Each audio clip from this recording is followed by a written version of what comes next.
안녕하세요, 제이크입니다. 이번 주제는 20대의 시선에서 돈을 모으는 사람과 못 모으는 사람의 특징에 대해 이야기해보려 합니다. 오늘 이야기는 1편과 2편으로 나뉩니다. 오늘은 1편으로 돈을 잘 모으는 사람에 대해 이야기해보려 합니다. 벌써 6월이 끝나가네요. 여러분들은 어떤 일상을 보내고 계실지 저도 참 궁금한데, 저는 이제 방학을 시작해서 친척집도 가고 조부모님 댁도 놀러갈 예정입니다.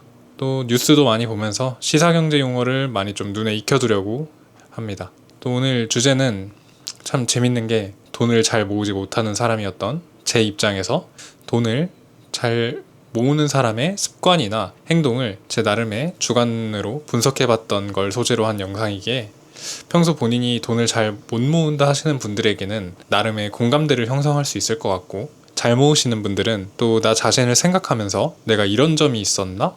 하고 돌아볼 수 있을 것 같습니다. 오늘은 우선 잘 모으는 사람의 특징을 설명드려 보겠습니다. 어디까지나 제 주관이고 제 주변 한정된 인간관계에서 나온 한정된 경험을 토대로 이야기하는 것이기에 100% 이게 정답이고 맞는 말은 아닙니다. 재미로 들어주시면서 유의미한 인사이트가 있다면 하나씩 참고만 해주시면 감사하겠습니다. 돈을 잘 모으는 사람의 특징, 첫 번째, 생활 패턴이 규칙적입니다. 엄청 프리한 사람처럼 보이다가도 이 사람의 생활 패턴을 보면 되게 규칙적이라는 걸 느꼈습니다. 릴스를 자주 주고받던 친구가 있었는데, 이 친구는 항상 오전 8시에서 9시 사이에 무슨 군대 기상나팔처럼 릴스를 보내던 친구가 있었습니다. 얘가 또 신기한 게 밤 11시 30분에서 한 12시 정도 되면 연락이 안 돼요. 릴스 보내면 서로 좋아요나 아니면 답장할 때가 있는데, 저 시간대에는 답장이 따로 오거나 제 릴스를 읽지는 않더라고요. 그래서 이참에 방학도 했겠다, 요즘 뭐 하냐고 물어봤죠. 아침에 일어나면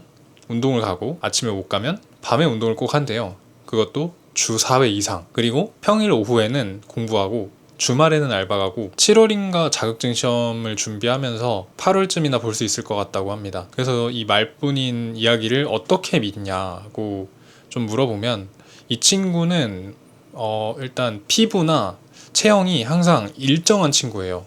피부 컨디션이나 체형이 항상 일정했고, 매년마다 자격증이나 학교에서 장학금을 꼭 타는 친구인데, 이렇게 보면은 뭔가 학생으로서 이룰 수 있는 성취를 매년 하나씩은 꼭 이루던 친구라서, 제 입장에서 본 이 친구는 생활 패턴이 규칙적이다라고 결론을 내릴 수 있을 것 같습니다. 정말 성실한 거죠. 그래서 이 친구는 지금 얼마 정도를 모았냐 해서 봤더니 한 2천 정도 모았더라고요. 꽤 잘 모으지 않았나요? 아직 대학생이고 이제 26살인데 이 2천만 원은 군적금 포함해서 자기가 알바해서 번 돈의 일부를 꼭 적금에 넣어서 이렇게 불려놨다고 합니다. 최근에는 주식도 시작한 것 같더라고요. 아마 내년에는 3천 이상도 거뜬히 모을 친구로 생각합니다. 생활 패턴이 규칙적이라 딱히 돈이 많이 나가지가 않는다고 들었습니다. 가는 곳이 늘 정해져 있고, 또 술도 안 마십니다. 이런 점은 저도 꼭 배워야겠다 싶었죠. 무엇보다 수면과 기상 시간이 규칙적인 게 감히 따라하기 쉽지가 않습니다. 일단 저는 운동을 일상에 꼭 추가해서 나름의 시도는 해보고 있습니다. 그리고 다음으로 돈을 잘 모으는 사람의 특징 두 번째, 계획적입니다. 본인의 진로에 대해 계획이 있는 친구들이 돈을 조금 더 잘 모으는 것 같았습니다. 이게 엄청 세세한 계획은 아니고요. 큰 틀에서 뭐 몇 살쯤에는 결혼을 하고, 몇 살쯤에는 취업을 하고, 뭐 이 시기에는 어떤 걸 공부하고, 이런 큼지막한 계획들이 있는 친구들이 돈을 잘 모으고 대비를 잘 하는 것 같아요. 특히 돈을 함부로 쓰지 않습니다. 즉흥적인 소비를 잘 안 하고요.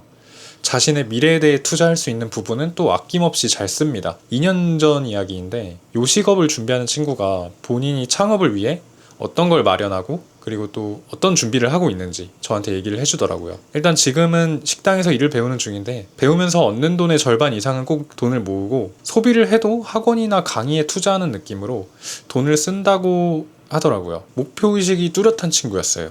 현재 정확한 금액은 모르는데 24살쯤인가 그 친구가 1,500 정도를 모았던 친구입니다. 과거 기억을 좀 더듬어 봤을 때 나름 체계적으로 돈을 모으던 친구였고, 그만큼 이제 소비도 적었던 친구라 특징을 하나 넣어서 설명해 봤습니다.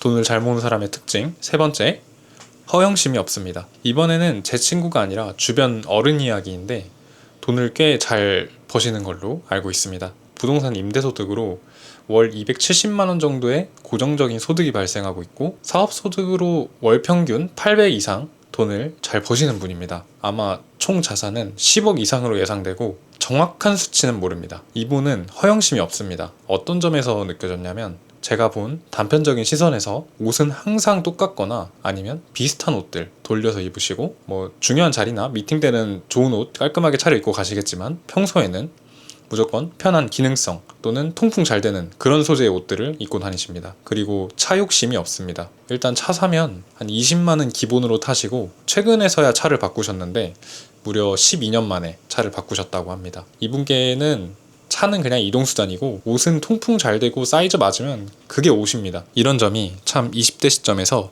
어른스럽고 현명하다고 보여졌어요. 실속 있는 사람이다 싶어서 특징에 허영심이 없다는 걸 추가해봤습니다. 마지막 네 번째, 돈을 가만히 두지 않습니다. 돈이 돈을 벌게 한다는 말 한 번쯤 들어보셨을 겁니다. 이건 제 주변 이야기는 아니고 제가 보는 유튜버들의 이야기인데 단순히 돈을 아무데나 투자하라는 뜻이 아니라 내가 번 돈이 계속 놀고만 있지 않도록 구조를 만든다는 뜻에 가깝습니다. 복리 효과라는 말이 있는데 이자에 이자가 붙는 거예요. 배당주로 좀 단순하게 예를 들어보자면 물론 주식은 안전자산이 아닙니다.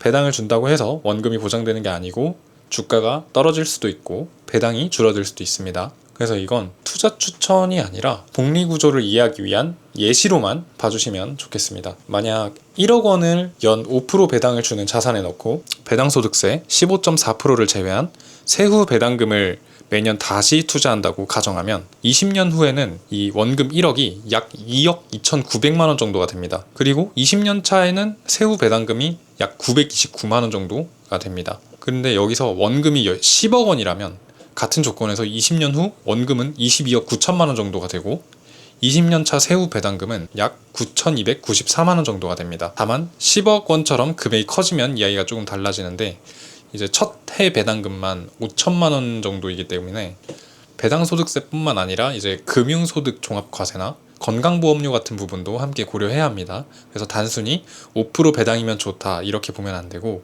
세금이랑 건보료, 주가 변동, 뭐 배당 삭감 가능성까지 같이 봐야 합니다.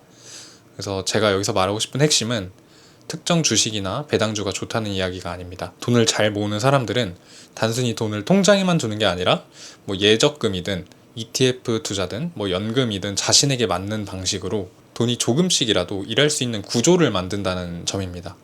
뭐 저도 아직 배워가는 중이지만 돈을 그냥 쓰고 끝내는 것과 돈이 다시 돈을 만들 수 있게 하는 것은 좀 큰 차이가 있는 것 같습니다. 이렇게 오늘은 제가 주변에서 관찰한 돈을 잘 모으는 사람들의 특징 4가지를 이야기해봤는데요. 정리해보면 첫 번째는 생활 패턴이 규칙적이고 두 번째는 미래에 대한 계획이 있고 세 번째 허영심이 적고 네 번째 돈을 가만히 두지 않는다는 점이었습니다. 물론 이게 모든 돈을 잘 모으는 사람에게 적용되는 점은 아닙니다.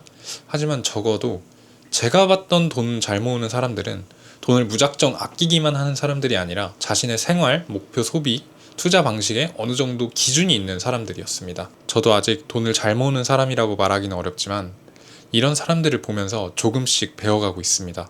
다음 영상에서는 반대로 돈을 잘 모으지 못하는 사람들의 특징에 대해 이야기해 보겠습니다.